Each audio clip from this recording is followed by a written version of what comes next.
Seguimos con la segunda parte, chicos.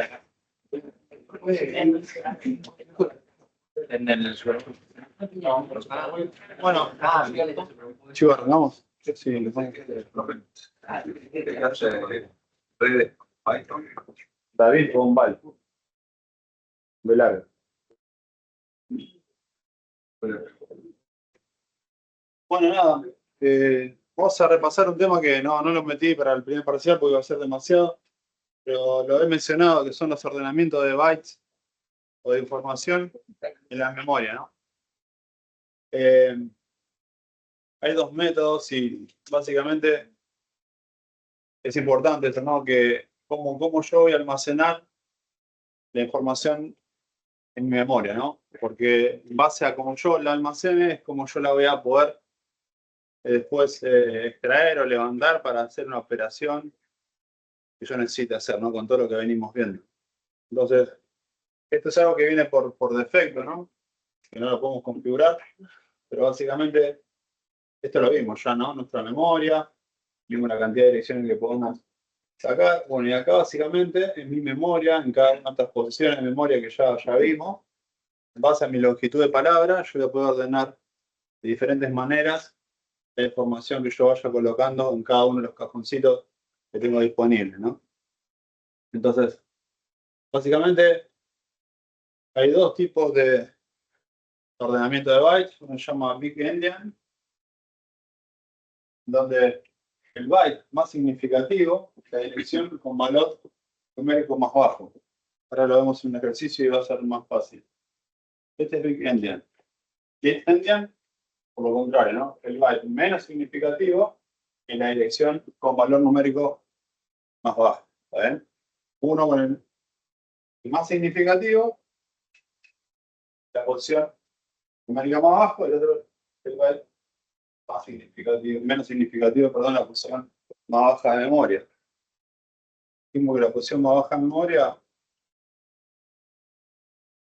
es de las primeras, ¿no? Ahora lo vemos en un ejemplo. Acá está explicado, pero ahora lo vemos en un ejemplo.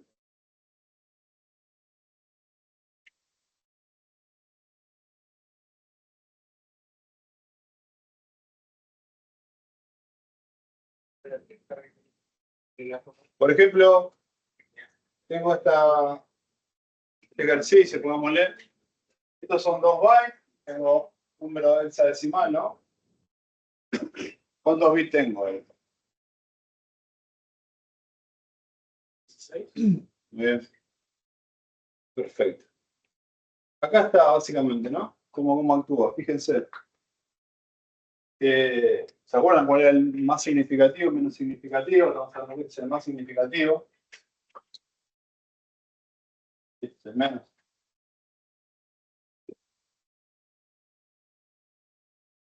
Literalmente para Big Endian dijimos que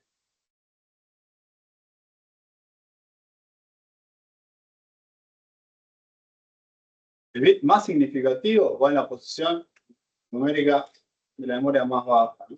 Entonces, básicamente lo que hace, yo tengo una palabra o información que tenga más de un byte, porque se acuerdan que nuestro procesador estaba una palabra igual a 8 bits, ¿se acuerdan? Pero cuando dan el parcial después se pasan a la boca al cero. Entonces lo que hace para Big Endian, básicamente, ¿cómo ordena? El más significativo lo pone primero, el menos significativo lo pone en la posición de abajo. ¿Bien? Así es como va almacenando en la memoria. Lo mismo hago si necesito extraer o levantar esa información, ¿no? De mi memoria. Después, por lo contrario,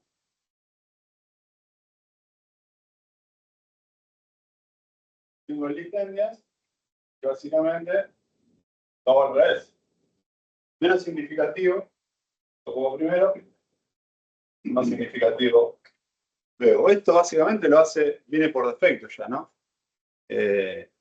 No hay nada que podamos hacer nosotros y así es como va a ordenar de una u otra manera la información en mi memoria. De la misma manera es como se va a ir limpiando la memoria.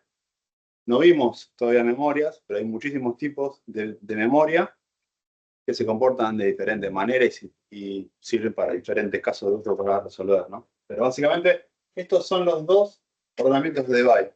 No lo pude dar en la clase de la primera etapa, lo doy ahora.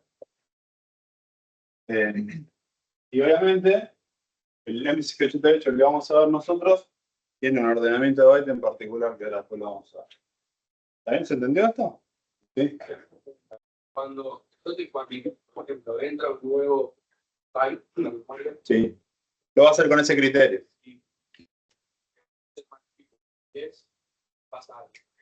Exacto. Si vos te viene una información de varias palabras, vas a tener siempre el mismo criterio. Acá yo pongo 2 bytes para que se entienda que uno bajo el otro. Pero si tengo una palabra de 6 bytes, que pasa eso, vos almacenás así, siempre va a ser el mismo criterio. Va a tomar siempre el más significativo, la posición más baja de memoria, y de ahí va a ir para abajo. Y si ese lit endian lo va a hacer totalmente al revés. Sí.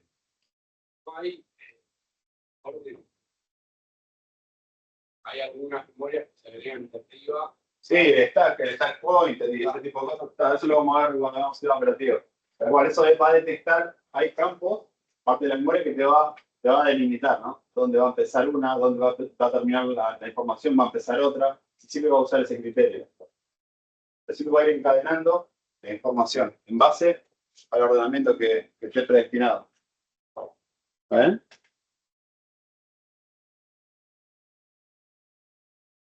¿Alguna duda? ¿Alguna otra duda? ¿Te quedó alguna duda? ¿Te contesté? ¿Estamos bien? Bueno, retomamos un poco de lo del alto al bajo nivel. Básicamente, este flujo es un poco el que retomar la slide que vimos antes del recreo. Y la idea es básicamente entender un poco más a detalle cómo es el trabajo, cómo es el flujo del alto al bajo nivel. Acá tengo un programa de alto nivel que son los que ustedes particularmente hacen o están aprendiendo a hacer. Y acá tenemos los distintos tipos de lenguaje, ¿no? Java, Python, como dije, es scripting, yo C, C++, un montón de lenguajes de programación que son por ahí los más comunes. Tengo mi lenguaje de programación, que es el alto nivel, que es ustedes lo que están aprendiendo hoy por hoy en otras materias.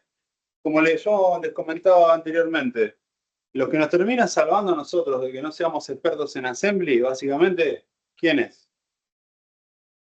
El compilador, ¿no? El compilador básicamente es el que nos ayuda a no saber o no tener que entender a bajo nivel el lenguaje ensamblador, básicamente, ¿no? ¿Por qué? Porque lo que termina haciendo es pasando de un tipo de lenguaje de alto nivel, lo termina trasladando a un lenguaje ensamblador. El lenguaje ensamblador es el lenguaje que vamos a estar viendo nosotros, por ejemplo, con el procesador que vamos a ver en un ratito, o empezar a ver en un ratito. ¿Está bien? Entonces, acá el lenguaje ensamblador, vamos a ver instrucciones, ¿no? Estas instrucciones que nos va a permitir, por ejemplo, tomar, add, to, in, text, y un montón más que vamos a estar viendo. Jump.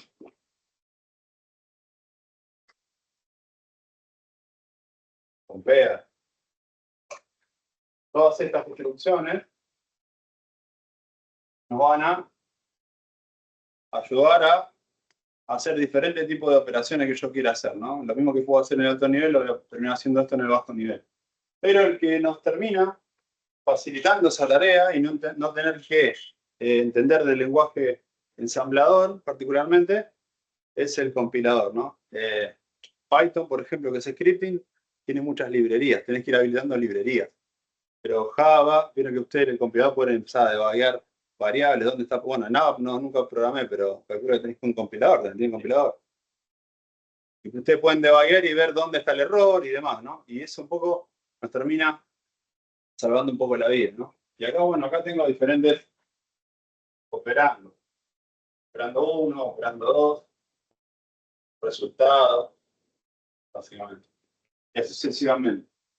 Este es un poco el camino en el cual se va desglosando el flujo del alto al bajo nivel. Primero tengo el programa alto nivel, paso por el compilador, tengo mi lenguaje ensamblador, o sea, lo convierte el compilador de un lenguaje alto nivel a un lenguaje ensamblador, y después pasa literalmente por un ensamblador. Y ese ensamblador básicamente lo que termina haciendo es convertir este lenguaje ensamblador al lenguaje de máquina. ¿Qué quiero decir con eso? Literalmente, que lo que termina haciendo es pasar esto a 0 y 1.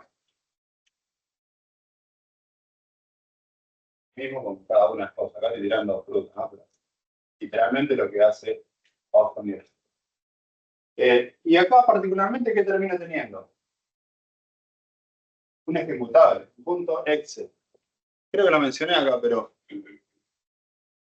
ustedes si abren un ejecutable, o no sé, seguramente lo abrieron, ven que tienen ceros, unos, o también tienen números hexadecimales. Bueno, es literalmente por eso. Básicamente, obviamente, mucho acá, el ejecutable es un programa de lenguaje de máquina, ¿no?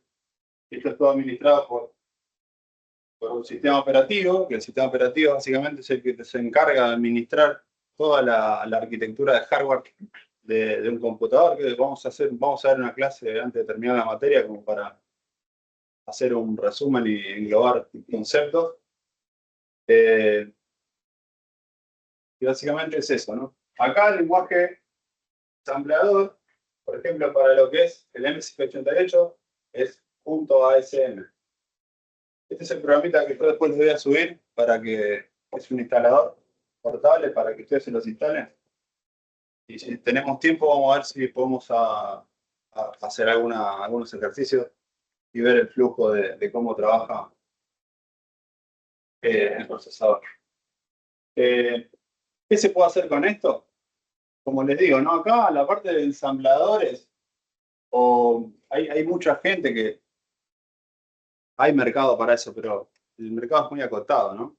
Por eso el mercado está enfocado en lo que son programas de alto nivel, que hoy por hoy también está compitiendo mucho con IA, ¿no? Con la IA que hoy agarrás y tirás, empezás a armar pedazos de código. Yo que tengo la parte, en el trabajo tengo parte del área de las áreas que tengo una parte que se dedican a automatizar procesos para eliminar el BAU. El BAU son tareas que son repetitivas y se prueba mucho en Python y Ansible, no sé si escucharon.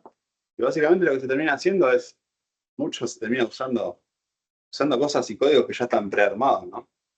Es la realidad. Pero bueno, nada. Lo que se suele hacer también es ingeniería inversa. Hoy por hoy, como hay mucha demanda de nuevos programas, mucha competencia, vieron que, por ejemplo, los bancos todos los bancos están digitalizando por una cuestión obvia, ¿no? Porque vino Mercado Libre, estaba Bruban, que va a venir ahora, creo, de Argentina, que son bancos netamente digitales que no te cobran un peso por hacer una transacción. Entonces, ¿cómo competís con ese mercado? Es muy complicado, ¿no? Entonces, como están innovando todo el tiempo y son bancos nuevos que empiezan de cero, entonces están limpios, no tienen infraestructura, no tienen bases de datos distribuidas para hacer lo mismo y redundadas, que eso ocasiona un montón de problemas. En el banco, por ejemplo, nosotros hay infraestructura y cantidad de programadores, tribus que están programando cada uno por su lado, y al no estar organizados, hacen cosas en paralelo, uno hace un pedazo allá, el otro hace un pedazo allá. Entonces un tipo, una empresa que es nativa, digital, y se organizó bien de entrada, tiene muchas más posibilidades de que sus sistemas, sus programas y sus aplicaciones funcionen mucho más rápido que cuando vos querés empezar a encastrar cosas que ya tenés hechas porque venís de un banco que no era digital, lo estás tratando de adaptar, y eso es muy complejo, ¿no? ¿Y por qué esto es importante? La innovación constante, porque ustedes que son más chicos, ustedes no van a hacer la cola a un banco, pero en su vida ustedes le dicen, tengo que ir al banco. No, yo no voy. ¿Qué sucursal? No, yo no quiero ir a la sucursal. Y está, obviamente, está todo pensado para que las nuevas generaciones, por ejemplo, mis abuelos, hasta por ahí mis viejos, hasta ahora van y sacan el dinero apenas cobran. Pero poner, y dice, bueno, mi abuelo, me quedó mi abuelo nada más, ¿no? Eh, pero ustedes y gente más chica todavía, y piensan en sacar un turno para decir, a lo sumo van a sacar un turno para sacar los dólares que quieren sacar por el peligro que tiene el país, pero no quieren, no quieren perder tiempo. Entonces, está todo pensado para que, para la inmediatez, ¿no? Es una generación muy ansiosa, entonces, que no quiere perder tiempo en nada. Entonces, lo que hacen es básicamente buscar aplicaciones que permitan que sea todo mucho más rápido, ¿no? Y lo que se termina haciendo a veces en este tipo de flujo es lo que se termina haciendo para poder copiar o poder sacar características o copiar características es ingeniería inversa, ¿no? Yo parto de un lenguaje ensamblador, ¿no? Se hace eso, es muy complejo, pero voy saltando hacia atrás, ¿no? Del punto ejecutable, voy al lenguaje ensamblador, voy a un programa de alto nivel. Está claro que no lo voy a poder sacar totalmente optimizado, ¿no? Porque hoy por hoy, si ustedes saben que está la parte de prueba, ¿no? La parte de que lo pruebas en staging, después haces pruebas si pasan las pruebas que se hacen de usuario y demás. Obviamente cuando haces este tipo de ingeniería inversa que se hace, vos sacás un código base, ¿no? Un código de base, no el óptimo para poder sacarlo al mercado. Pero rápidamente vos podés copiarte por ahí de la competencia, ¿no? Es un ejemplo. Por eso hoy vieron que marca la tendencia, después es re complicado que siga marcando tendencia, porque está atrás, todo el mundo está atrás para conseguir exactamente lo mismo, porque si vos te quedás atrás con las características que tiene un banco digital, estás perdido. O sea, ¿no? Hoy por hoy, Mercado Libre es terrible lo que hizo, ¿no? Empezó como una empresa de compra y vende de artículos de todo tipo, ya literalmente es un banco que dijo, si vos me querés catalogar como banco, me voy a otro lado, porque tenés que pagar un montón de impuestos. No, está bien, quédate. Y acá está muchísimo el laburo. ¿Hay uno que trabaja en Mercado Libre acá? No. Eh, y básicamente están eso. Ahora entras a Mercado Libre. Ahora están buscando, ¿qué hace todo el mundo? ¿Tenés algo de plata para no dejártela en tu banco? Por ahí no te da plata, ¿qué hace? Te la transferís a Mercado Pago y te da menos algo de plata y no perdés tanto. Puedes comprar dólares, puedes hacer un montón de cosas que, o sea, la competencia que está ejerciendo en el mercado, Mercado Libre y otros bancos digitales que son nativos digitales, que son hechos para ustedes, ¿no? Porque ustedes son mucho más inquietos.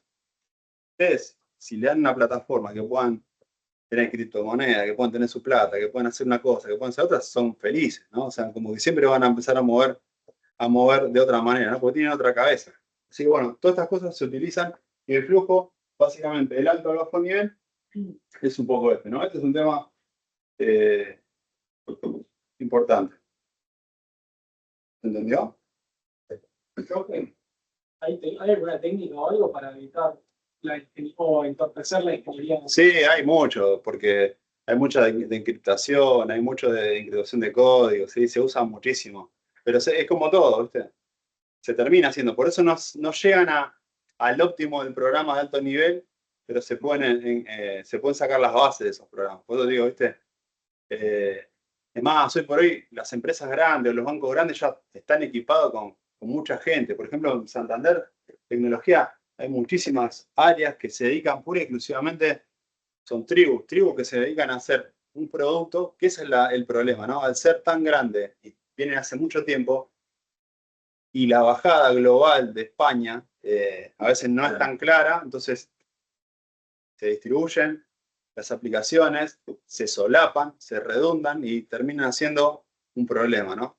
Justamente ayer a la noche hubo un problema, y no sé si alguno tiene Santander, ayer a la noche se cayó en el canal, pero, eh, pero también fue un problema de infraestructura igual, ¿no? Pero ¿por qué? Porque tiene muchas dependencias. Hay servicios, hay software, hay aplicativos que están funcionando en una arquitectura, una infraestructura en particular. La otra parte del programa, la base de datos, está en otra arquitectura, en otra plataforma. Todos esos tiempos de ida y vuelta transaccionales, que le sumas milisegundos, milisegundos, milisegundos, para una operación transaccional es muchísimo tiempo y hasta puede colapsar una base de datos. Por ejemplo, el DB2, que el DB2 es una base de datos interna que tiene un dispositivo que se llama mainframe. El mainframe es un dispositivo transaccional que es un commodity para los bancos, ¿no? Que todos los bancos lo tienen. Es un dispositivo carísimo, es carísimo y es un commodity, por ejemplo, IBM. IBM es el que fabrica mainframe. Y todo el mundo tiene mainframe. Ahora, ¿qué se está haciendo? Para salir de ese commodity, de dejar de depender de un hardware que es un bicho, que vieron los racks, ahora después lo vamos a ver, pero son racks, son como cajones en los data centers que son así de grandes. Bueno, esos bichos son así de grandes. Son equipos grandísimos que consuman un montón y demás y sale una millonada de dólares. Y se termina cayendo igual. ¿Por qué? Porque la demanda que hay de nuevos usuarios, de nuevas aplicaciones, de esto de tratar de innovar, de que la gente sea, que mueva el dinero. Ahora cuando hubo el cambio de que sacaron los límites de dólares, vos legalmente tenés que hacer un montón de modificaciones. Si un banco no está bien organizado y tiene aplicaciones y base de datos por todos lados, tenés que aplicar todos esos cambios en N lugares. Ahora, si vos tenés una infraestructura nativa digital, como tienen bancos que nacieron digitales, y el equipo te va a modificar donde corresponde y ya no tenés más ningún problema. Cambia una variable.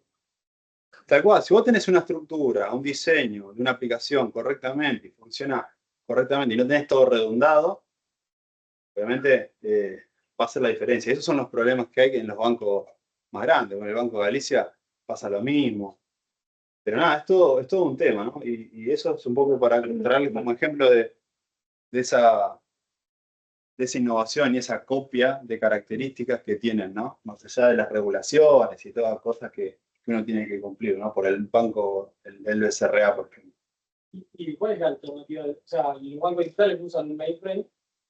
¿Cuál es la alternativa? Gravity, por ejemplo, el mainframe es un dispositivo físico, físico, es muy carísimo, es carísimo. Pero lo que se usa hoy por hoy, que se está implementando, por ejemplo, en Santander, se llama Gravity. Gravity es una plataforma que hace la misma tarea que un mainframe, pero es totalmente con máquinas virtuales. No sé si alguno escuchó VMware. VMware es una empresa que ahora es Broadcom. Ahora lo compró Broadcom.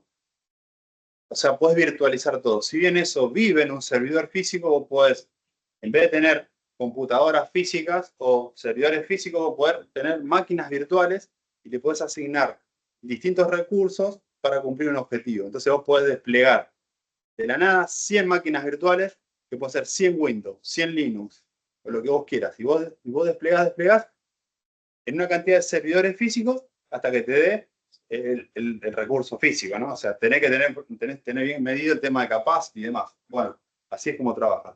¿Qué está pasando?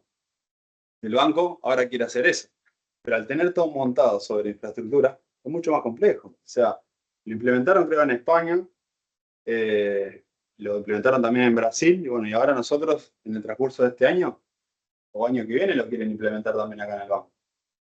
Pero es complejísimo. ¿Y qué están haciendo? Ahora están haciendo pruebas de performance, ¿no? Por ejemplo, de red no hay problema, porque yo entre un sitio y otro, por ejemplo, los dos data centers que están en el banco, que son Sky y Martínez, tengo 1 milisegundo de latencia. Pero cuando empiezan a rodar aplicaciones, consultas de un sitio al otro, una aplicación que está allá, una base de datos que está allá, la otra que está allá, le suman 30 milisegundos y se rompe todo. Y ahora yo estoy justificando y haciendo documentos y todo para demostrar que no hay un problema de la red. Es un problema que vos tenés una ingeniería aplicativa que no funciona, porque en eso tenés que meterle balanceo del tráfico, resolución de DNS, obviamente red pura, VLAN, ruteo, alta disponibilidad. Es muy complejo, pero bueno, nada, me fui por ahí de tema, pero para darle más contexto de lo complejo que es, ¿no? Hacer andar un aplicativo o una integración rápidamente. Por eso se usa este tema de la ingeniería inversa.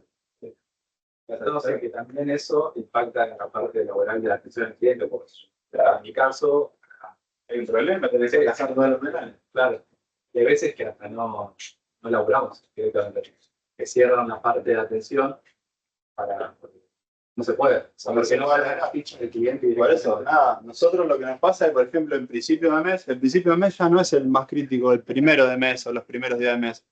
El 5 de cada mes se estalla todo. Hacen war room preventiva porque atajemos, ¿no? Porque a las 10 de la mañana abre el tráfico. Y obviamente eso es infraestructura. La infraestructura a veces no está dimensionada para que todos los días haya esa cantidad de usuarios simultáneos. Entonces, las cosas se rompen. De vuelta, tiene mucho que ver en no tener la ingeniería aplicativa documentada como corresponde y que se pueda optimizar. Justamente yo ahora el domingo tengo que hacer un trabajo de simular, no es un DRP esto, un DRP es un Disaster Recovery, o sea que probás, o sea, si a mí se me cae un sitio, uno de los data centers, ¿cómo reacciona la red? Bueno, ahora lo que tenemos que hacer es básicamente cortar todos los vínculos entre un sitio y el otro y que todo se mantenga en el sitio primario. Es diferente a lo que hacemos siempre, que es usar el sitio secundario como primario durante una semana, por ejemplo. Eso te lo obliga el BCRA. El BCRA te dice, vos tenés que hacer un ejercicio y probarnos que te funciona ante una contingencia. Si te tiran una bomba, vienen los rusos se enojan con nosotros y nos tiran una bomba. Bueno, en Sky, ¿te sigue andando, Martínez? ¿Sí o no? Bueno, documenta todo eso. Bueno, ahora lo que se va a hacer es aislar el secundario y seguir funcionando con el primario. Y se hace mañana, no, el domingo a las 4 de la mañana. Profe, ¿y estuviste en la modificación de, viste que ahora por el BCRA también piden el cambio de usuario y de la contraseña? No sé si estuviste en esa parte. No, esa parte no llegué a nivel aplicativo. No, pero sí, bueno, es interesante. El banco es interesante, pero tiene muchísimas cosas rebuscadas. ¿Cómo se entendió esto, chicos? Perdón que me fui por las ramas, pero está bueno para darle un poco más de contexto. Así que si el domingo a la madrugada se les cae algo, acuérdense de mí. Por ahí están en un restaurante, yo voy a estar laburando y ustedes van a estar ahí. Están de joda. No van a querer pagar, ¿viste?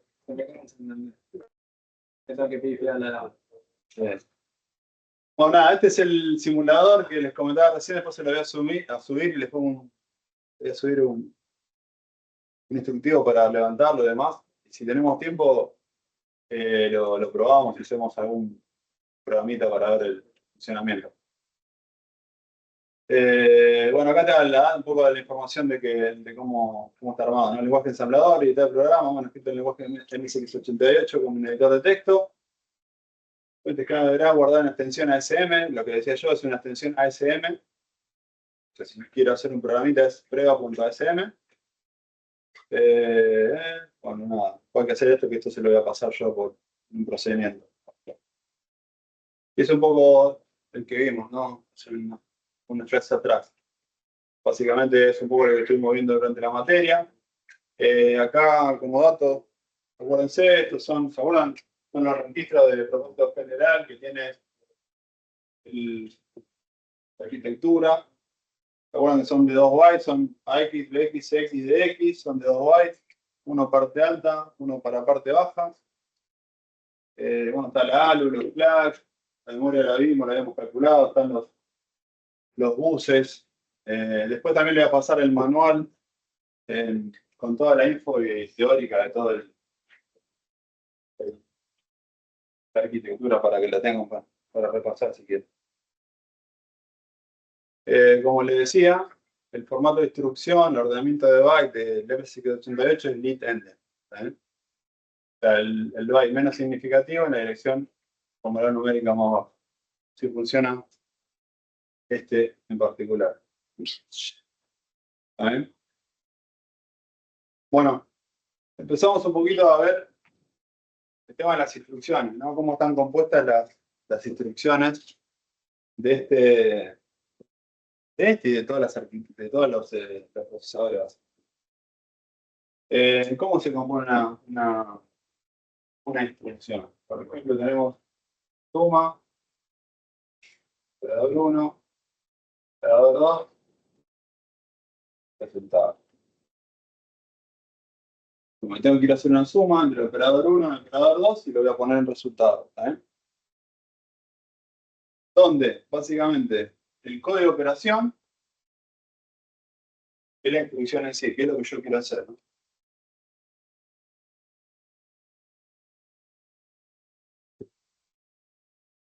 Después tengo de referencia a los operandos fuentes, que serían estos.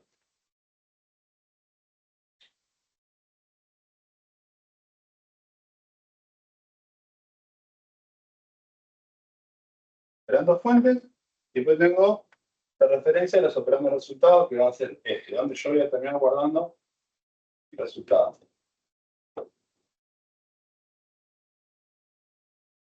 Y después, importante, que yo lo he mencionado varias veces, la referencia a la siguiente instrucción. ¿Se acuerdan que yo les comenté que cuando yo terminaba una instrucción, tenía que ir a la otra, hacía PC más 1, y el PC, ¿se acuerdan qué era? El registro que guardaba program counter, muy bien.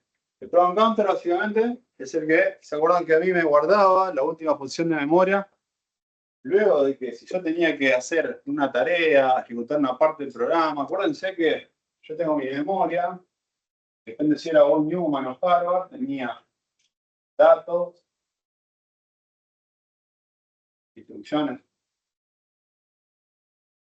si era Harvard o estaba totalmente separado.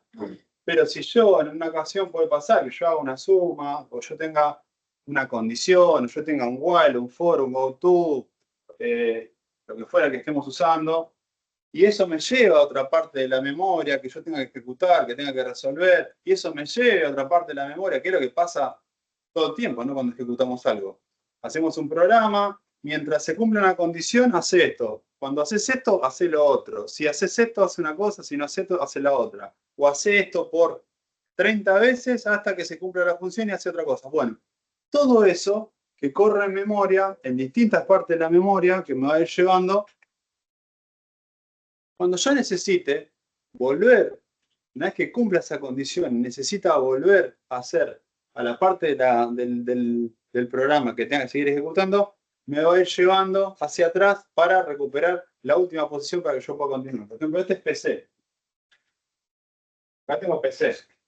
Una vez que yo ejecute diferentes partes de código más abajo, y tenga que volver, el program counter me va a decir, che, ya que tenés que volver a esta posición de memoria, ya que tenés que volver a esta posición de memoria, esta es la posición de memoria. Cuando llego, va a ser PC más 1. Yo voy a bajar y voy a seguir ejecutando el programa de manera ordenada, hasta que me aparezca otra condición y se comporte de esa manera. ¿Está bien? Eso es lo importante, después lo vamos a ver igual cuando veamos interrupciones. Vamos a ver un poco más en detalle cómo funciona el program counter en esa situación de interrupción, porque tengan en cuenta que ¿se acuerdan que vimos que la unidad de control, el boot de control, me permite empezar a sincronizar y meter el clock de qué es lo que voy a atender, qué es lo que voy a parar, qué es lo que voy a frenar para ejecutar todas esas instrucciones y tareas que tiene que hacer el procesador? Bueno, es importante saber cómo manejo esas interrupciones. Cómo se maneja esa interrupción cuando yo tengo que hacer miles de cosas. ¿Cómo hago? Digo, che, bueno, tenés que parar acá y hacer esto primero. Básicamente es como funcionamos nosotros, o deberíamos funcionar, ¿no? Si yo estoy acabando la clase, me golpean la puerta, yo tengo que parar la clase y atender lo que tenga que atender, volver, y no puedo empezar a dar sistema de representación. Tengo que seguir dando instrucciones. Entonces, bueno, el computador se comporta de la misma manera, tal cual si lo vemos de ese modo. Así que, básicamente, igual lo vamos a ver cuando veamos, vamos al ciclo de instrucción, después vamos a ver interrupciones y ahí vamos a ver el flujo en detalle, cómo trabaja también una interrupción y ahí también está involucrado el program counter, ¿no? Ese registro importante que me permite entender cómo yo tengo que empezar a volver para poder continuar ejecutando las instrucciones que yo tenga que ejecutar. Independientemente si hago Newman, sea hard, no importa, porque yo voy a tener una parte en donde yo tengo datos y otra parte donde tengo instrucciones. Instrucciones van a, en el caso de Newman, yo siempre voy a tener que empezar a buscar y buscar lo mismo, más que están separadas. Después, ¿dónde se almacenan los operandos? Se pueden almacenar en la memoria principal, los registros del procesador, los dispositivos de entrada y salida, ¿no? Esto un poco ya lo habíamos visto. La parte de memoria principal, después le vamos a empezar a poner nombre de qué tipo de memoria es una memoria principal, qué tipo de memoria es una memoria caché, qué tipo de memoria es un registro, y así sucesivamente. ¿Está bien? Porque vamos a ver un poco una clase, vamos a ver de memorias, para que ustedes entiendan, en base a las capacidades, en base a las características, dónde estratégicamente funciona o sirve que esté ese sistema de almacenamiento, ¿no? El sistema de almacenamiento depende de dónde esté ubicado en la arquitectura del computador y tiene que ser congruente, ¿no? ¿Está bien?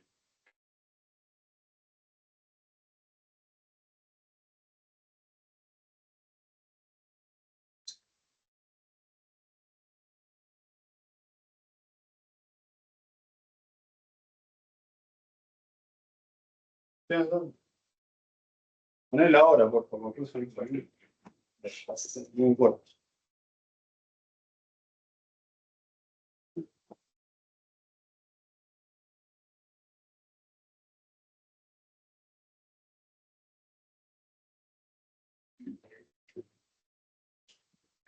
Bueno, tipo de instrucciones que puedo tener. Fíjense que son un poquito cosas que ya vimos de base en la primera parte, ¿no? Procesamiento de datos, básicamente instrucciones aritmético-lógicas que la vimos con la ALU, almacenamiento de datos, instrucciones en memoria, ya nos vemos, al fin, transferencia de datos, instrucciones de entrada y salida, la parte del control, instrucciones de testeo y flujo del programa, ¿no? Son más básicamente que implican el control de transacciones y otras transacciones. Tipo de operando, pueden ser realmente direcciones, número de puntos fijos flotantes, fíjense que son cosas que ya vimos. Chao, no, número de puntos fijos flotantes, caracteres, código ASCII, ASCII extendido, que también lo vimos, tipo de operandos, que todos los operandos que están acá son los que pueden llegar a intervenir en una operación o transacción de una instrucción. Dato lógico, bit 01, ejemplo, flags, indicadores y demás. Fíjense que son cosas que ya estuvimos viendo en la materia.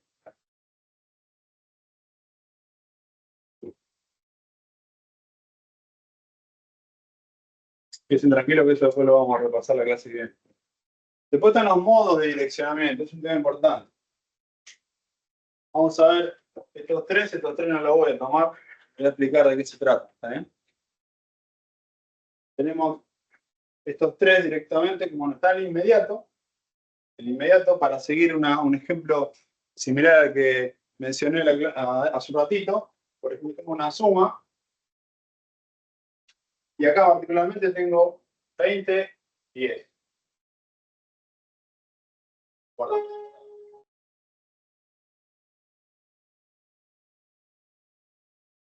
Fíjense, acá tengo mi código de operación, tengo mis operandos y mi operando resultado, recién lo mencionamos. Fíjense de inmediato, ¿por qué? Porque yo ya predefino lo que yo quiero hacer, ya predefino los operandos fuentes que yo quiero ejecutar. Esto en el alto nivel, ¿qué se les ocurre que es? Yo declaro esto en el alto nivel, ¿qué tipo de variables son? ¿Variables son variables o qué? Son constantes, ¿no? Porque son números que ya... O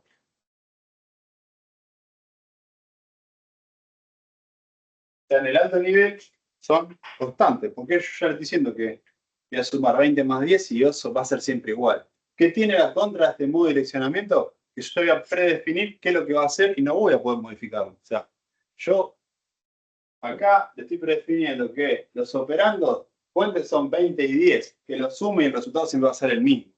En el alto nivel, eso que ustedes declaran una variable, la declaran constante y siempre le ponen un valor. Ese es el modo de direccionamiento inmediato. Después está el memoria, directo a memoria o absoluto, que básicamente acá, esto donde, ¿qué es esto? ¿Qué parte de la memoria es esto? ¿Memoria? Bien. Y esto da. ¿Está bien? Acá se empieza a ver la división del agua, de dónde está cada información. ¿Está bien? Directo de memoria o absoluto, acá básicamente ya interactúo, tengo dato 1, dato 2, 3. Acá ya particularmente yo tengo la instrucción, en mi memoria de instrucciones, y mis datos, está bien todo junto. Está bien todo junto. ¿Eh? Acá tengo todo junto. Todo viene predefinido todo junto. Acá esto viene en memoria de datos. ¿Eh? Y después tengo directo al registro, que es similar.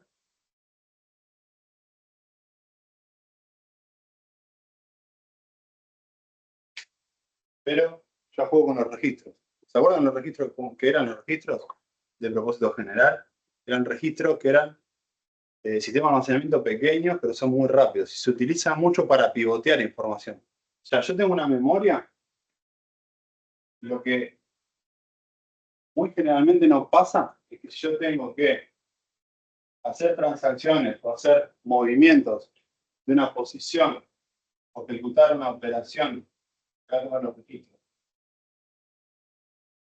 Yo no voy a swapear, o como si swapear, pasar información de acá y de acá a acá. Lo que se acostumbra a hacer es pasarla acá y después pasarla acá. Siempre se pivotea por los registros, porque es más performante. Se suele hacer siempre eso.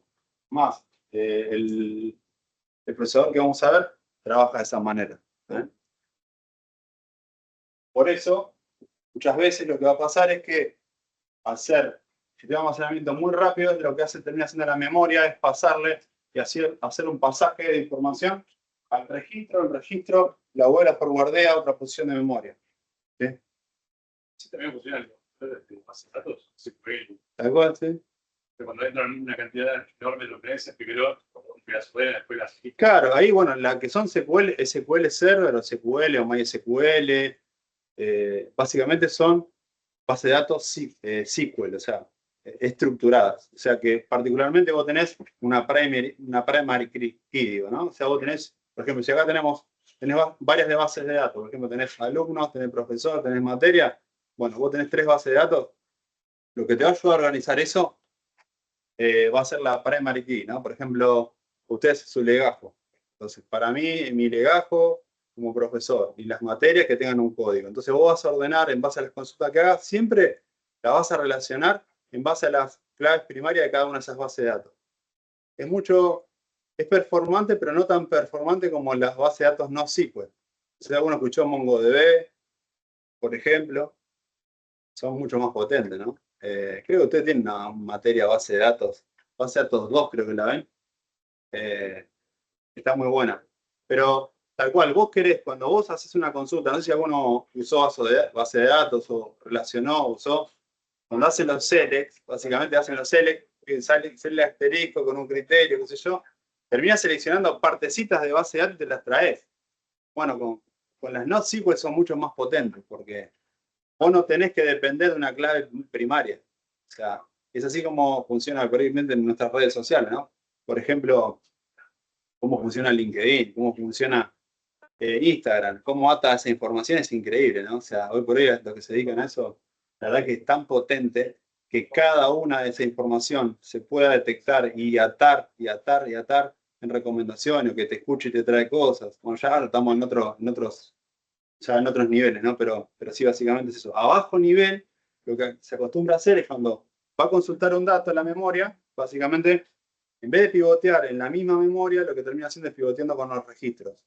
Va y vuelve, va y vuelve. Es más performante. No digo que lo hagan todos los procesadores, ¿no? Pero la mayoría funciona de esa manera. Y después, bueno, estos tres son los que vamos a ahora estar un poco más la explicación con dibujitos y todo. Estos tres son básicamente el indirecto memoria, indirecto con registro, indirecto con desplazamiento. Básicamente, seguramente lo están viendo en programación, que llaman los famosos punteros a memoria. Si lo escucharon, pero seguramente lo ven en C, C++, o Java, en algún lado lo habrán visto. Básicamente lo que se hace es enmascarar una posición de memoria, ¿no? Yo estoy citando una posición de memoria. Por ejemplo, yo quiero acceder a la información de la posición de la serie. Entro acá y acá voy a tener un puntero. Un puntero significa que yo tengo un puntero a otra posición de memoria. Si vos venís a esta posición de memoria, yo te voy a llevar una parte de la memoria. Que está acá. ¿Para qué se usa esto? Para, por ejemplo, aplicaciones, programas o el sistema operativo que te lleva parte de la memoria en la cual nosotros no podríamos acceder, por ejemplo, ¿no? Vos ejecutás algo, vas a una posición de memoria apta para vos y después te termina llevando a otra parte de la memoria. ¿Y esto se hace a través de los registros? Acá básicamente no, vas directamente se enmascara en esta posición. Por eso se llama indirecto. No es como estos son directos. Es indirecto. Si una posición de memoria te va a trasladar a otra parte de la memoria que posiblemente nosotros como usuarios tradicionales, comunes en un sistema operativo no podamos acceder. Que tiene sentido, ¿no? El sistema operativo, por ejemplo, vos ejecutás una aplicación, un programa, lo que fuere, y después te va llevando por parte de la memoria en la cual vos no tendrías que poder tener acceso directo, ¿no? No es como el Linux, por ahí que Linux, no sé si alguno usa Linux, que es un poco más flexible y podés hacer romper cosas, probar cosas y poder evadir cosas del programa en sí, ¿no? Del sistema operativo en sí. Pero bueno, básicamente para eso se usa, para enmascarar. Yo lo vi esto, yo no sé, ustedes no tienen C, ¿no? O C++ no tienen. Bueno, en C está, lo ves, porque es una de las cosas fundamentales y potentes que tiene el lenguaje. Por ahí ahora en Java no recuerdo, yo vi Java, no me acuerdo, pero bueno, básicamente es eso, no enmascarar una posición de memoria para llevarme a otra posición de memoria en la cual yo posiblemente no tenga acceso.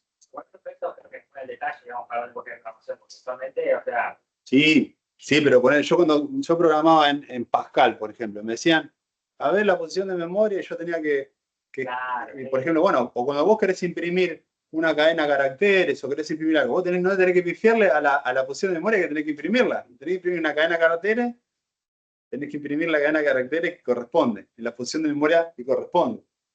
Por ahí ustedes están viendo cosas más felices, porque la verdad que son mucho más felices. Por eso le digo, Python, por ejemplo, ustedes, che, mirá, voy a hacer un script ¿para qué? Para que me traiga, qué sé yo, no sé. Por ejemplo, yo lo decía redes, fíjate si a alguno le gusta programar cosas, aplicar configuraciones de manera masiva o crear, qué sé yo, 30 máquinas virtuales o poder hacer cosas más masivas solamente con un script, con un solo, una línea de código, por ejemplo. A mí me tocó hacer cosas tristes. Ustedes tienen la posibilidad de hacer cosas más felices. Pero por eso, es como dice, esto es re bajo nivel, o sea, ¿no? Es como funciona por ahí a bajo nivel, a nivel memoria. Sí, obviamente, porque también está metido acá la parte de los privilegios, de lo que vos podés hacer y no podés hacer, básicamente. ¿Eh?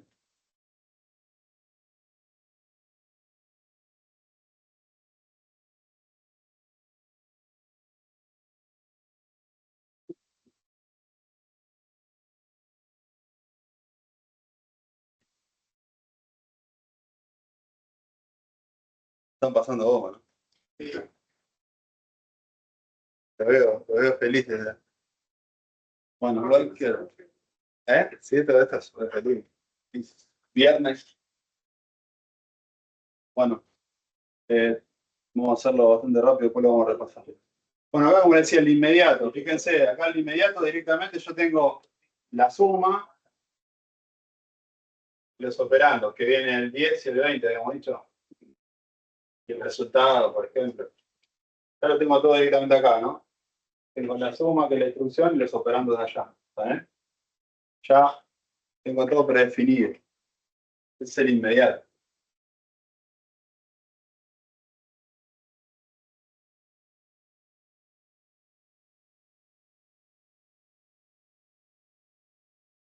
Este acá, básicamente tengo la instrucción, tengo yo la suma. Y acá tengo los operandos que es dato 1, dato 2, por ejemplo. Lo tengo que ir a buscar a mi memoria de datos. ¿Está bien? Voy a ver dónde quiero poner los resultados. Pero para que se vayan haciendo la idea de todo lo que venimos viendo, y empezar a atar cabos de todo lo que vimos. Y acá también, ¿no? En memoria de instrucciones tengo mi memoria de datos, tengo mi registro. Acá viene una instrucción, suma, un cálculo tengo acá, y los registros los levanto acá. R1, por ejemplo, R2.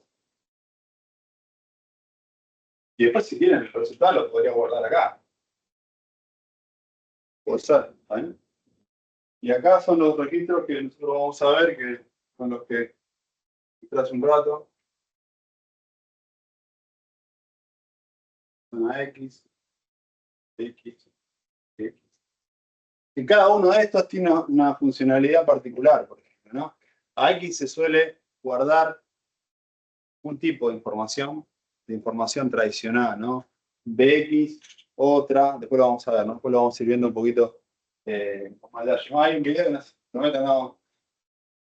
no pasárselo como me van a matar. Después traten de verlo ustedes en sus casas. Es un gallego que habla muy lento y de esta hora me van a matar. Sí. Calculo que me eliminan de todos lados, pero después se lo voy a subir y léanlo porque habla un poco de esto y está bueno, más allá de todo lo que vayamos viendo. No es como la chica inglesa que hablaba 100 kilómetros por hora, ¿viste? Era muy, el otro extremo, muy lento.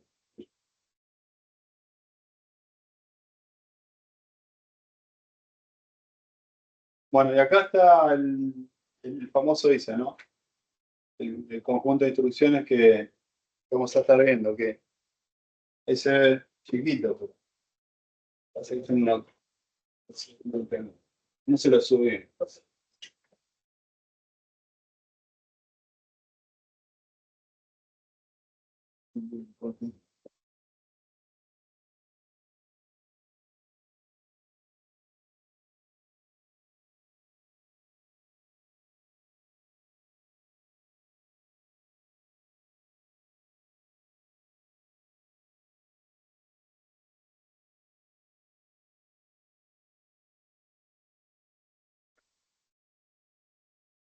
Bueno, después se lo subo a Teams, si lo tienen. Igual nada, esta hojita de ruta, o datasheet, como quieran llamarlo, lo van a poder usar en el parcial.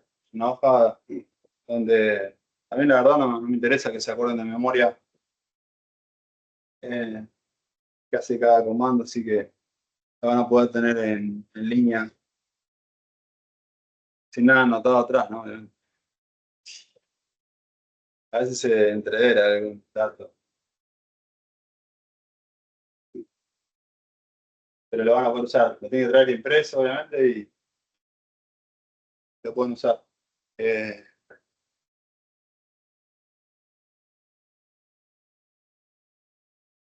Como van a ver, bueno, acá tienen otras páginas más, ¿no? Después se las paso completa, pero acá tienen algunas instrucciones, ¿no? Move, push, pop, vamos a ver algunas. Y acá también otra cosa que vamos a ver, el cálculo de los flags. ¿Se acuerdan que vimos cómo se calculaban los flags? Bueno, ahora acá le vamos a encontrar un poco más de sentido, ¿no? En base a una situación, una condición o lo que fuere, yo voy a poder tomar acción en base a esos flags, ¿no? Sea de complemento a dos, o sea, finales insignias, si es carry, si es overflow también, está para negativo, para el resto de los flags también está, pero vamos a ver carry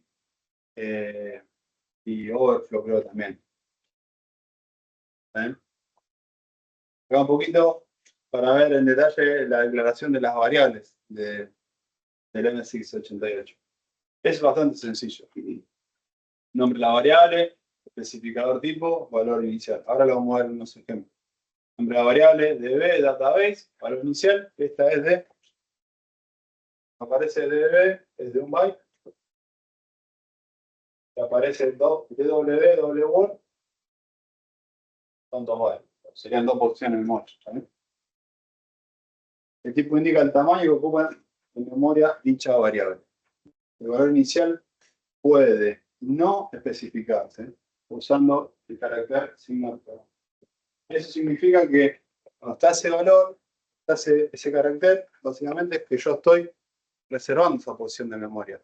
No, no quiere decir que esté vacía, ¿no? Puede haber basura, como se dice, pero está reservada. Yo reservo esa posición de memoria para poder usarla, la reservé. Sin importar que haya información, porque siempre va a haber información para limpiar, se va a ir pisando, no se va a ir renovando, no es infinito. Lo que me informa el ensamblador que dicho valor será el que se encuentre en la memoria del simulador en el momento de cargar el programa.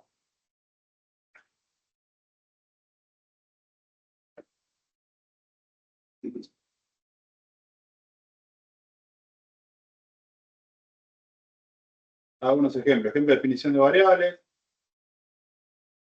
Database 10. WORD. Esto también se decimal. Los valores numéricos se interpretan en decimal, al menos que terminen con H. ¿Saben? Eso es lo que ya vimos. Como antes decíamos que era en base 10 o en base 16, bueno, acá se nombra así. En cuyo caso se interpretan como valores hexadecimales. Además, como número deben comenzar con el dígito decimal. En el caso de A00H, se antepone un 0 para evitar que se confunda una variable. Bueno, nada, esto es muy exclusivamente del programita. No le den mucha importancia. Bueno, esto después se lo subo. Bueno, este es el amigo. Te presento el amigo.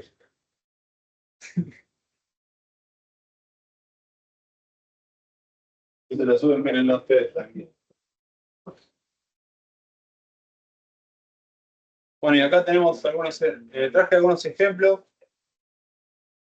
Y más o menos yo voy a explicar la metodología que yo tengo y que me gustaría que ustedes apliquen en el parcial para que quede claro que entendieron el programa. Como les dije, la intención del objetivo de Assembly básicamente es que ustedes puedan interpretar o sepan interpretar un programa, ¿no? Y que sepan y me digan qué hace, cómo se comporta, cómo se maneja, cómo se almacena en el registro, en la memoria de datos, en la instrucción, ¿está bien? Y básicamente es un poco llevar a la práctica cómo quiero que ustedes lo hagan. Está en memoria.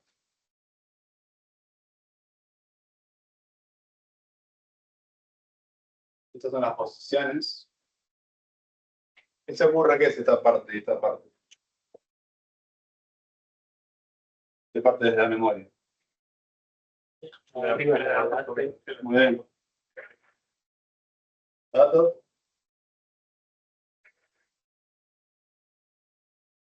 ¿Y por qué está separada con la misma memoria? El MS-88, ¿qué organización tenía? Coño, tenía toda una misma memoria. Entonces, ahí está el porqué. Bueno, nada, después tenemos una parte que son datos, otra que son instrucciones.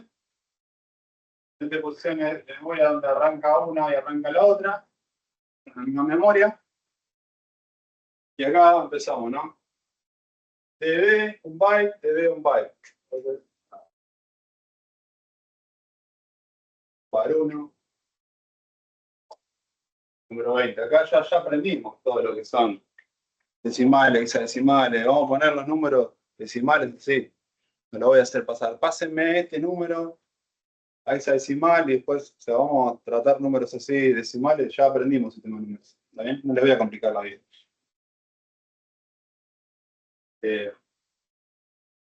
Y después bar 2. que hago una reserva de memoria. Acá abajo está mi programa así, porque son las instrucciones.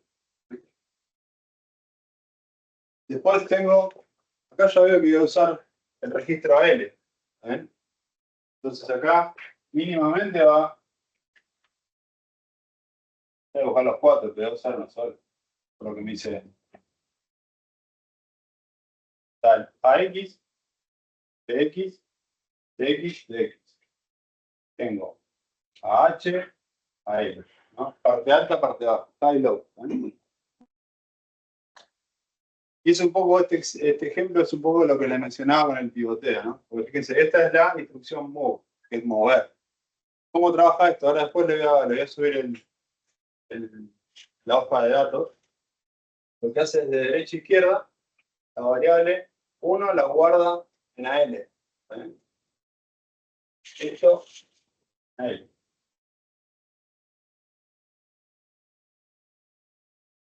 Y ahora el verde. Después, una vez que completo esto, hago un movimiento de AL a abajo. Eso me aburrido. Es un poco el ejemplo que después en el datasheet del procesador dice netamente que estos tipos de movimientos se pivotean así, ¿no? Si vos querés pivotear o hacer un swap de información, copiar información en la misma memoria, siempre la voy a pivotear con los registros. ¿Eh? ¿Se entiende básicamente? Es re sencillo este también. ¿Entendió? Ya se queda bien.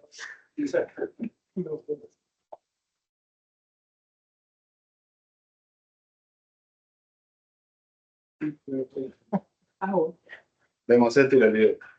O quieren escuchar el gallego hasta las 10.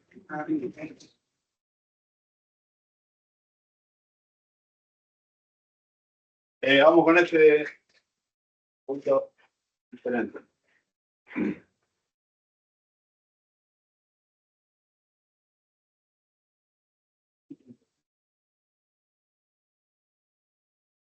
Fíjense acá, tengo dato 1, estos son mis datos.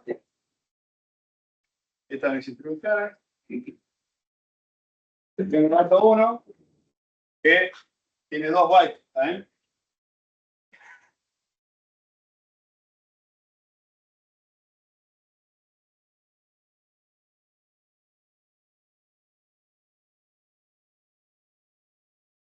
Dato 2 también.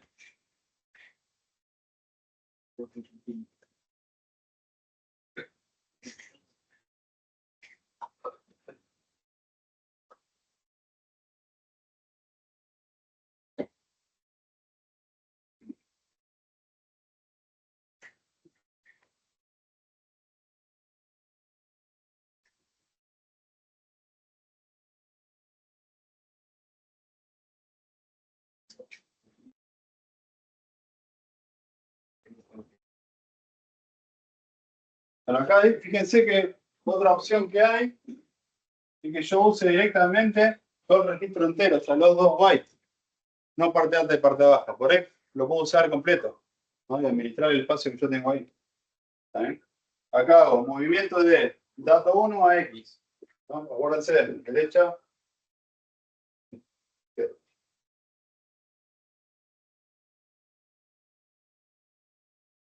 Después hago, aparece otra nueva. La idea es también empezar a ver alguna instrucción. Add significa suma. ¿Qué hago? Sumo el dato 2 con AX y lo guardo en AX. Se hace doble movimiento. Sumo el dato 2 con AX y lo guardo en AX.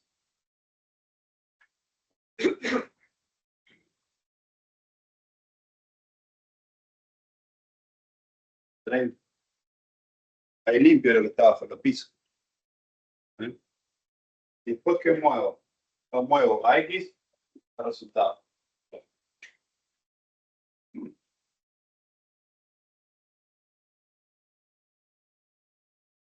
Fácil. Y termina el programa. Acá después, bueno, vamos a ver más. Después le voy a mandar algunos ejercicios, los hacemos en la clase que viene. se puede hacer muchas cosas. Voy a traer un par de ejercicios para hacer en clase, para sumar la complejidad. Obviamente, después acá suman a igual. O sea, vamos a suplementar lo que son los while, los for, los jump y demás, ese tipo de cosas que se asemejan netamente con lo que ustedes ven en el alto nivel, ¿no? Para que hagan un paralelismo. Pero básicamente, para hacer un approach y empezar a ver un poquito las instrucciones. ¿Está bien? ¿Alguna duda, chicos? Tiene memoria guarda, ¿no? Si una variable de datos 1 de ese tamaño, el número de ¿cómo decir qué espacio de memoria va a reservar para esa variable? Acá, bueno, acá porque a partir de las 1000H para abajo, por ejemplo, tenés 1000H, y acá como 1001, 1002, pero como te ocupa 2 bytes, tenés. Y ahí lo voy a ordenar en base al ordenamiento de bytes que vimos, que es bit endian. ¿Está bien? Bueno, che, le paso lista y los libero. Ah, como dijeron, dale. ¿Cómo se motivaron?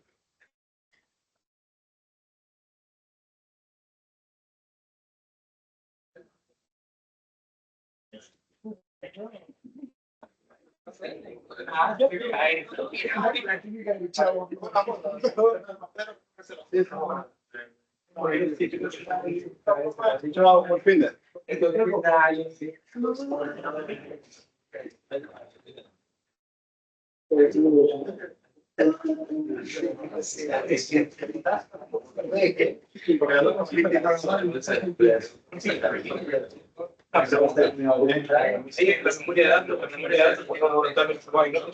Claro. Le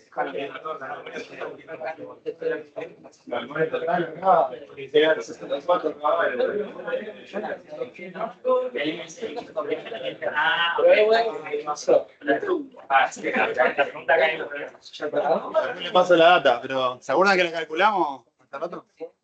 Es igual una vergüenza, no tiene nada, pero con esto en teoría se fueron a la luna. Así, si se fueron a la luna, se fueron con él. Bueno, paso lista, después me ocupo de ver eso, no se preocupen. Si uno me canta, me ayuda, mejor. Arnaudo, Facundo. No está, ya creo que lo fue. Barberio. Facundo, ¿vino? Barbieri, sí estaba, ¿no?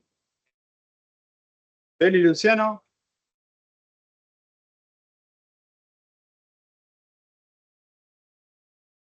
Berengue estaba. Berea estaba. Estaba, no. Uceto. Estaba. ¿Uceto? ¿Eh? Cantero, Raúl. Estaba. ¿Qué necesitaba? Chao, nos vemos. Conti estaba, Correal estaba, Lucio estaba, Agostino Franco. Está diferente las fotos. De Merle Alexander. Riego, chao, nos vemos. Píndola Iturre. Estaba. Chao, nos vemos. Girardi, no vino, ¿no? Alonso estaba, Luchi estaba, Herrera estaba, Boston estaba, Trenec no vino.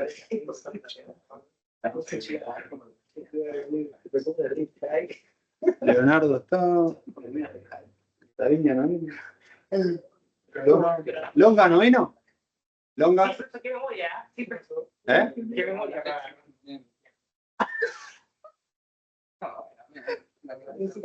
López Serna estaba, ¿no? ¿O no? ¿Se anotó?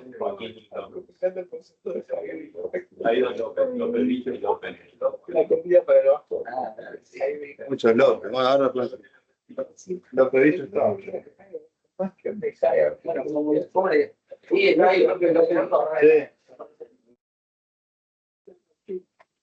Lau Sebastián. Luxi Franco.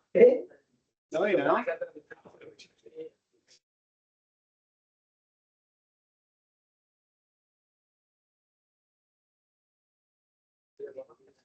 Milani estaba. Nauto no vino. ¿Qué le pasa a Nauto? ¿No viene nada? ¿Nauto Tomás? Dejó de venir de. Gordi, está. Ortiz, Néstor, Martín. Juan Gonzalo. No vino, ¿no? Realmente llegaron. Con Mariana estaba. Es que cualquier cosa te cuenta los tamaños. Yo no. Eres Eugenio.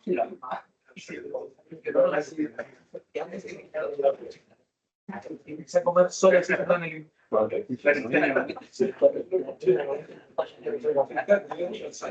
Está. Rodríguez Matías. Sí. Rodríguez Matías.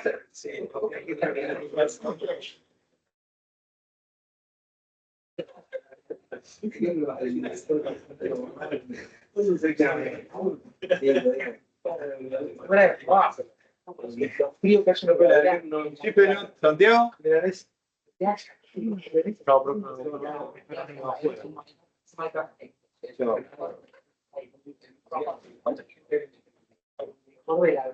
Celín y Walter estaba.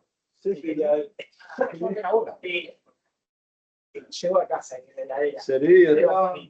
Frío. Soler estaba. Tassi estaba.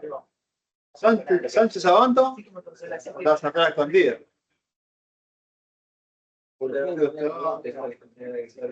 Aunque pedir laburo. Túnez estaba. Perdón estaba. Cantón Íguez. Ya quedó afuera.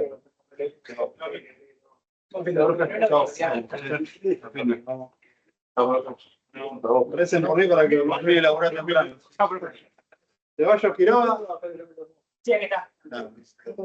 No, pero la. Zucarello está. Si alguno le pifié, me avisa. Ya está, ya te. Siempre los fríos. Chao, buen fin de. Chao. Nos vemos, gente.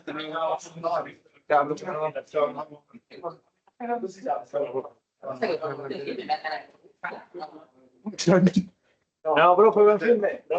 Aquí la casa se hicieron entre las 30 y 35. El programa Encounter funciona un poco como la reclusión también. Claro. Es un poco. Es un concepto básico. Pero ten en cuenta que el registro es el que pues, también necesita almacenar dónde tenés que saber volver, es que tenés que restaurar todo un programa. ¿No? Pero ten en cuenta que vos tenés que viajar por la memoria de diferentes lugares en base al que tengas el programa. ¿No? Por ejemplo, como decía yo, y eso repercute particularmente cuando tenés flujo. Flux son while, for, o flujo, todo lo que vos tengas que hacer. Entonces, eso te va a permitir empezar a permitir cuando vas a hacer funciones. Vos programas a hacer una función. Si vas en la parte de la memoria y ejecutas una función, tal cual. Ahí actúa. Bueno, ahí constantemente a bajo nivel, vos cuando tenés que volver a una parte del programa. Es el PC. ¿Te acuerdas? A bajo nivel, digamos, a bajo nivel es el PC. Todo el día. Exacto. Es todo el tiempo sé que te salva y te va guardando funciones de memoria y diciendo, che, re bien, parcela. Sí, me cagó lo último. No, bien. Oye. Ay, no te voy a pasar eso. No sé si bien entrar en el sector parcial después o no. No, trata de no ir al final. No, eso No, si ya metiste el primero, es que mucho teoría y esto no se competiza así. Armado. Yo traigo un par de ejemplos que son re complejos, pero un ejemplo por ejemplo que es un poco más complejo, pero para que lo vean, para que se pueda complejizar muchísimo, porque la intención es que entiendan el concepto general de las empresas. Usted no va a conseguir laburo. no, vamos a programar y bueno, Sí. Y acá literalmente es un programa nacional. Sí. Así de base, es básico. Es como. Vos fijate, solamente para hacer esto, esta pavada, fíjate la cantidad de instrucciones que necesitas. Sí. Bueno, eso por eso. Ahora después cuando empecemos a complejizar un poco, te das cuenta que parece un choclo así y haces un par de pavadas. Pero eso es lo que yo quiero que se lleve. Que, digamos, el lenguaje de alto nivel no tiene comparación con esto. Si vos tenés que hacer en Assembly un programa Sí. PCI también funciona por pasiva. Bien. Tipo, tenés que sí o sí declarar las cosas, tipo, pero no, por ahora no parece muy complicado decirlo. No, tiene bastante teoría, pero no es nada común. No,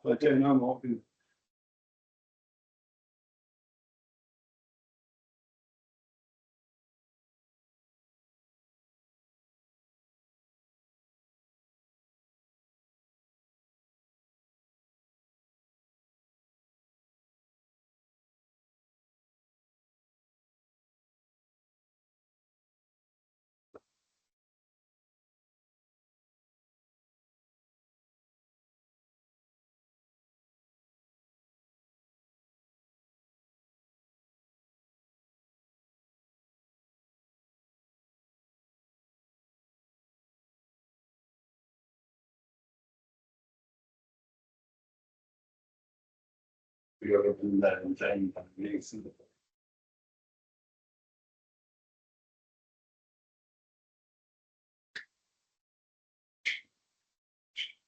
Vale.